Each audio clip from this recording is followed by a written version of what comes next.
Добрий день, гості, підписники каналчика. Ось яка в мене історія. Там я одне відео знімав, але я не до кінця його зняв. Одірвало в мене бугель. Оце був стук. І коротше, порозплінтував. А воно бугеля поотпускалися. Я не знаю навіть чого.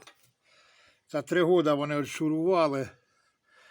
Подпускались бугеля, і видно, що його теліпало, і пішов стук, ото стукало, потихеньку стукнуло. Ось як, одірвало бугель.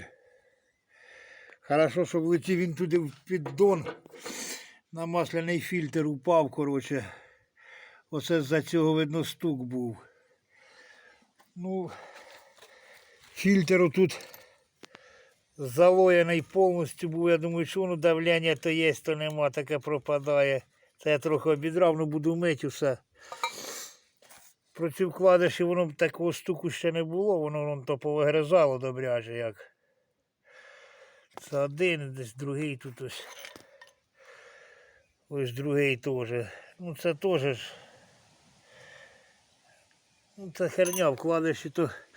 Поставив я тоді ж нові вкладиші, завів, а воно стука так само на холостих, тоді як увалило і одірвало оцей противов'яз, коротше. Зараз буду розкручувати, ну розплінтувало, воно бачите, вони ходором ходять. Я не пойму тільки, що вони підпускали, зашплінтовані ж були все. І оце така історія. Коротше, думаю, стук був у цьому. Він знімав маховик, зняв, це прокручував просто, там все підшипники, все чудово. Треба лізти в піддон, бо там лазив рукою, там такого понакидало, воно з цього подривало. Ну що, будемо працювати, будемо зараз відкручувати, я не знаю, заказувати треба бугеля. Воно хоч колінвал ніде не погнуло. То в мене там один чан лежить. Чи може десь вони, може хто зна. Та вони в принципі до одного ж веса йдуть, якщо десь один цілий у когось знайти може.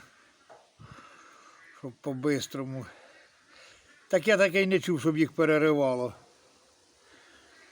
А це бачите, яка ситуація случилась.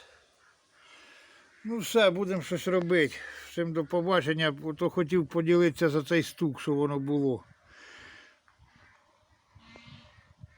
Пока-пока всім. Підписуйтесь на каналчик.